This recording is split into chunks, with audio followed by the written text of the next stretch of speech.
All right, Shalom. Shalom. First foremost, want to give all praises, honor, and glory to Yahweh, Ba'Hashem, Yahushai, Ba'Hashem, Rakakodash. Double honors to the elders and apostles, a great millstone that taught me this truth, or taught us this truth. I got the brother Tashai with me. Shalom, shalom. This is GMS Dallas, and I wanted to touch on a quick couple of scriptures revolving around these false prophets out here, right? These niggas like Hassan Campbell, Billy Carson, right? Charleston White, the Muslim nigga, 19 Keys. I don't know if you've seen his page.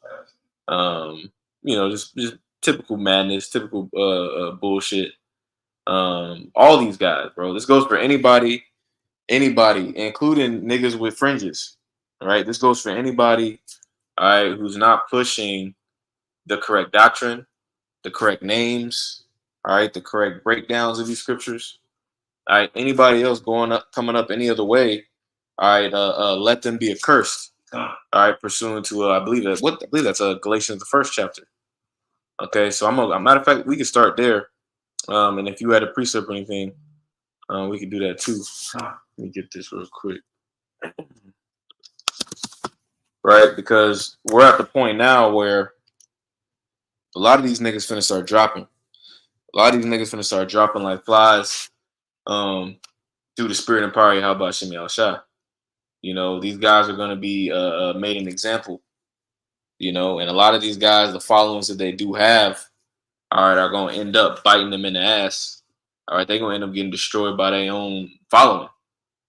You know, because at the end of the day, these niggas don't have the truth. They don't have any substance. They don't have any actual solutions. They don't have any actual understanding of what's going on out here. They just niggas talking shit, man. And that barbershop fucking spirit, you know, and that shit is played out, you know. So let me get. Did you have something, bro? You got it. Con, this is Galatians chapter 1 and verse 8. It says, "But though we," matter of fact, let me start at verse 7 or verse 6. It says, "I marvel that ye are so soon removed from him that called you into the grace of Hamashiach unto another gospel." Right? Because again, everybody's heard about this word at this point. The true names, right? You know, and I'm not, when I say everybody, right, take it with a grain of salt. You know, obviously, you know, the elect is still being gathered, but for the most part, you know what I mean? This Israelite thing is common knowledge. It's mainstream. People know about this. So at this point, you have people come in, right? You've had them listen, right? Maybe be enchanted for a little bit. But most of these niggas ended up just falling right back out, man. Yeah, because Yahweh Shem Yahushua doesn't want everybody, man. Right. All right. And with that said, you know, there is a process to properly understand, you know, this beautiful thing of ours. Mm-hmm. All right. And if they came in, you know, and they sucked with the brotherhood, they understood what it was, then they would still be with us. Mm-hmm. But since they fell out, you know, now they're turning to scoffers or, you know, doing a thing over there. They're not with us. But I will show you that. Yep. And as the scriptures say, the deceived and the deceiver are Yahweh Shem Yahushai, man. So ultimately, as the brother said, these false prophets are sifting, are removing the undesirables. But that still don't mean that we're not gonna rebuke these niggas, man. Because these niggas are fucking wicked. You know, same time, similar to the time, you know, in First Maccabees, where it talked about out of Israel went wicked men. You know what I'm saying? These niggas, bro. There's a punishment coming, and it's not even just the false prophets necessarily. It's what they represent, right? Which is another way, you know, we've already tried every other way. That's what Jake don't get, bro. We've tried every other way. There is no other way, you know. No, you got it. We tried every other way, but Yahweh Shem Yahushua. And now, since the door has been opened up unto you, you still want to go find. Oh well, nah. I can't put down the pork chop. You can't tell me not to sleep with another nigga woman. Mm-hmm. You know, you want to go find your own way to salvation, but the door is Yahweh Shah. Mm-hmm. All right, it's a lot. No, you good. This is Galatians 1:6 or 1:7. It says, which is not another, but there be some that trouble you and would pervert the gospel of Hamashiach. But though we or an angel from heaven preach any other gospel unto you than that which we have preached unto you, let him be accursed. All right, I want to grab this word accursed real quick, just for edification. All right, because again, we don't wish we hope the Lord destroy these niggas, bro. We ain't in that all Israel gonna be like, we ain't in that kumbaya. All right, family reunion. All right, all Israel is gonna come together on this side and we gonna, skip into the kingdom. We ain't in that damn spirit, bro. Yeah. We hope these niggas get fucking destroyed, and they will. All right, but here's that word accursed. Strong's G331. And bear with me, my laptop been slowing down lately. If I may say, and we do pray for these niggas to catch that L, but that's a mercy kill from Yahweh Shem Shai. Mm-hmm. He's showing mercy to take care of you now, so you don't go further into wickedness. But you got it. So. Yep, Strong's G 331. It says anathema. All right, anathema. It says a religious ban or concretely excommunicated, accursed.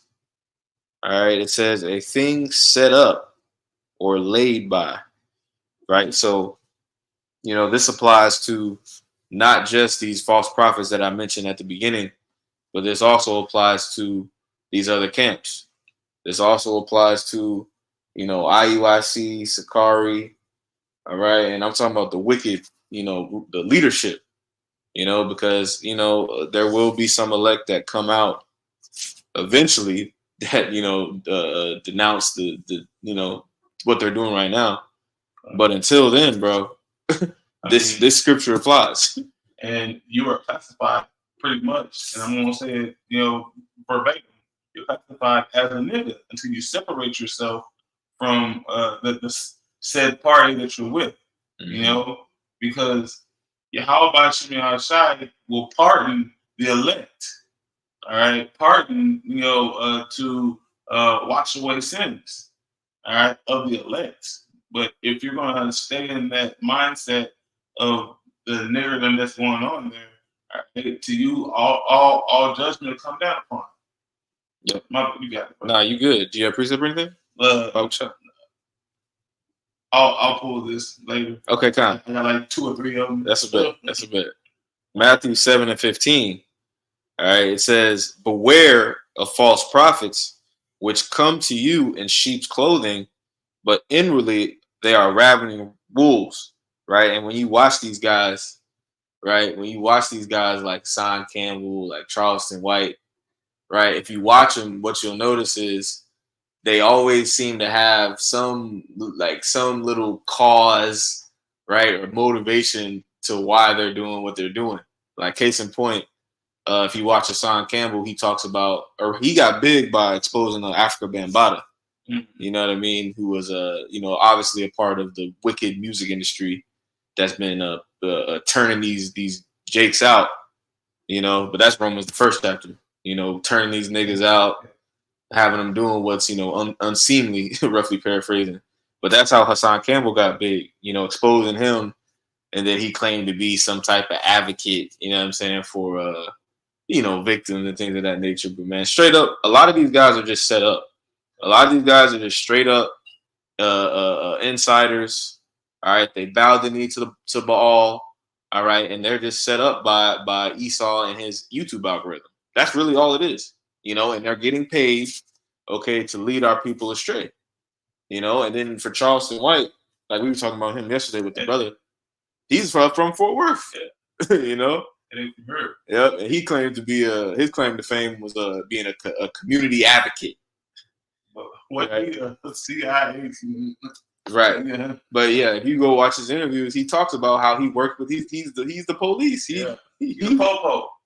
But and that don't make you wicked necessarily, right? That don't make you wicked, right? But it's what he's doing that makes him wicked. The things that he's saying, his conduct, how he his like Elder Ariala says, his anastrophe, right, the way that he conducts himself in everyday, absolutely, you know, his mindset, bro. Yep. He's wicked, you know, but he came up against, you know, how about Shimon Shai? He came up against us, you know, here at GMS. Yep. A lot of these guys they've been mocking for years. They've been talking shit for years, right? Making little making jokes and shit like this Anton Daniels nigga calling you know, the Israelites GMS bums, which isn't new. I mean, which isn't new. I would rather be a bum, you know, than a Jake on a high horse. Right. You know, but let me finish this out. This is Matthew 7:15. It says, "Beware of false prophets, which come to you in sheep's clothing, but inwardly they are ravening wolves." Right? Because ultimately these guys, when it's all said and done, these gonna be the same niggas telling you to take the sea hip. These gonna be the same niggas. When that shit gets real, they gonna be telling all they followers to go ahead and take that MOTB, man. All right, so they're not here to help you niggas. They're not here to give you anything that's going to be actually useful in the times to come. And that's the contrast, right? Because we know under in GMS, right, which comes in the spirit of prophecy as the spirit of our Lord, right? We're actually the edification that we're receiving, the knowledge we're understanding that we're actually receiving is actually going to be utilized. It's actually going to lead to be a part of our salvation. You know, and that's something that's lost, you know, sometimes. Yeah, point. And that's why we need to get as much as we can now, you know, to sustain us in that day, you know, because like things that we, you know, the Hebrew is going to be necessary in that day, you know, just to know who's a brother, you know, you know, and it's the last one. Yeah, the last one. So like the last one, Kodash, is going to be necessary. Okay, you know, being prayed up, you know, in the last one, Kodash, because as it says in that Sirach 1, you know, or the prologue of Sirach, you know, in the Hebrew, it's more strength and power, you know, to pray to Yahweh Shemel Shai for the salvation. All right, but like these, you know, 2/3 niggas, you know, that we're talking about, you know, they don't want Israel to wake up. They don't want them to come back to the proper understanding of Yahweh Shemel Shai. They want to keep them divided so they can make money. Okay. Just like it said in Judah, you know, chapter 5, verse 20, I believe, where they told him that the nation has to be going against their power. You know, loosely paraphrase. Khan, did you want me to get that? Bible shot. What verses you 5 and 20. Judas chapter 5 and verse 20, it says, "Now therefore, my Lord and Governor, if there be any error against this people, and they sin against their power, let us consider that this shall be their ruin, and let us go up, and we shall overcome them." See, if the nation turns against Yahweh Shemel Shai, you know, they'll be vulnerable, all right, and they can be taken down. They can still be in this lackadaisical mindset. These 2/3 niggas are still going to make their money, and that and even more. Yep. You know, off the backs of our nation. You know, if I may, Esau is banking on you niggas remaining niggas, bro. Remaining worldly, so-called, you know, black people, so-called African Americans. They're banking on you niggas staying like that. And these false prophets, these niggas that they push to the forefront, that's their job, to keep you in that mentality. Just add on to your point. Yeah, you know, not to go too far into it, it's like that Trump 2025. You know, it's the same thing. You know, They want niggas to stay niggas so they can be malleable. They're able to take them like, oh nah, I'll teach you the right way. Mm-hmm. You don't have to look it up yourself. It's okay. We have it over here. Yep. You know, I got a precept. This is First Maccabees 1:11. It says, "In those days went there out of Israel wicked men who persuaded many." Right, and persuaded many. Key word right there. What are these guys called in today's terms? Influencers. Yep. You got these niggas propped up, right? Selected behind the scenes. All right, and then that's the spirit too. Because I remember Sha'ar was here yesterday, and he mentioned the influencer parties, in Hollywood, right, where all these guys that are big on YouTube, big on Twitter, big on these platforms, they all get together behind the scenes, man, and they know each other, popping each other and shit, you know, popping each other's wives, all type of madness, and we don't even know the true extent. We'll know everything in the kingdom, Lord's will, Lord's will, But let me finish this out. This is First Maccabees 1:11. It says, "In those days went there out of Israel wicked men who persuaded many, saying, Let us go and make a covenant with the heathen that are round about us. For since we depart from them, we have had much sorrow." Right? And it's the same sentiment we see now with these guys. They might put a nice little cute presentation on it, like Billy Carson, right? He gonna bring out all this information that sounds cool and sounds deep. The emeralds, right? But at the end of the day, he just wants you to keep being a nigga in Babylon. Yeah, and buy this book. Yep, and buy a book. And actually, that's the spirit that I had a precept that links up with what you just said. Ecclesiastes 5. 5. Yeah. 12 or 13. Man. Salaki, bear with me. My laptop is bugging, but I'm about to pull it up. This is Ecclesiastes chapter 5. All right. Because at the end of the day, man, the scriptures talk about the simplicity of Mashiach. This shit, the truth is actually very simple and plain when you really get down to it. They don't need a lot of, dressing up and, big words. And Apostle Paul talked about that. It doesn't need it, But this is Ecclesiastes chapter 5.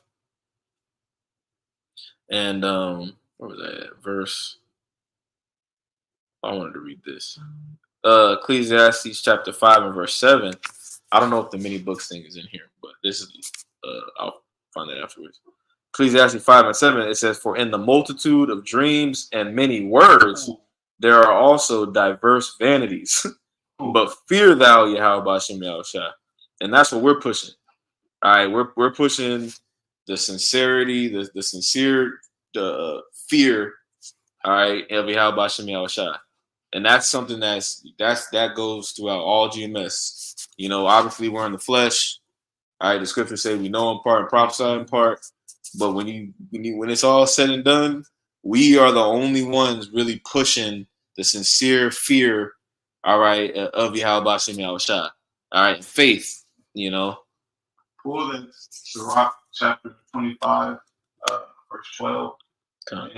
Because those key words that you just mentioned, fear and faith, man, those are things that we need and desire.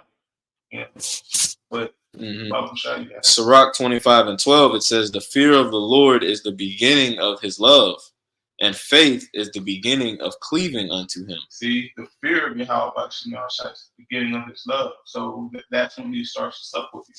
All right, because you fear him. Just like that Psalm chapter 91, in 16 I perceive. Since he has feared my name, I will protect him. Loosely paraphrasing.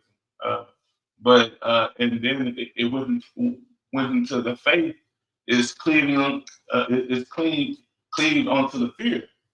All right, because you fear him, you will have faith that he will, deliver you in that day. But you got it. No, that's it. This is let me finish this up in Matthew chapter 7. It says, verse 16, it says, "Ye shall know them by their fruits. Do men gather grapes of thorns or figs or figs of thistles? right? And when you go, like, if you look in the comment sections of these niggas, bro, like if you watch some of their content and you go in the comment section, it's nothing but just bonehead, lost 2/3 Israelites. Niggatry. Just praising these niggas, man. Idolizing these niggas. Niggatry. Well, guess what? When all hell breaks loose, when Jacob's trouble really pop off and Esau get down how he really wants to, right? Like he's waiting and like, man, these Edomites in the cut cannot wait to get their hands on you niggas, man. Bro, hey, bro, from what I'm seeing, they're over here just, practicing. Mm-hmm. Practicing how to reload the AR-15 15 times in 1 minute. Mm-hmm. Whoa, 15 times in 1 minute. Oh, so we're gonna see him in that day, bro. Like the Yahweh Hashem Yahshua gonna lead you to these niggas and these idols. All right, this is Isaiah 57:13, and this is I can finish with this. It says, "Let's see." In the NLT, it says, "Let's see if your idols can save you when you cry to them for help. Why? A puff of wind can knock them down.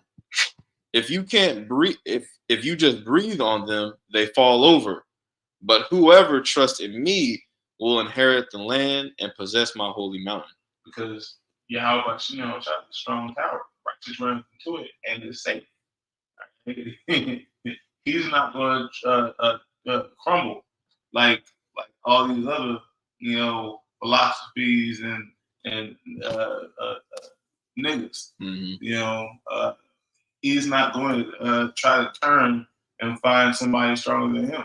How about Jimmy Al-Shai? It's the ultimate power, all right, and that's who we all need to turn to. So, nah, you good.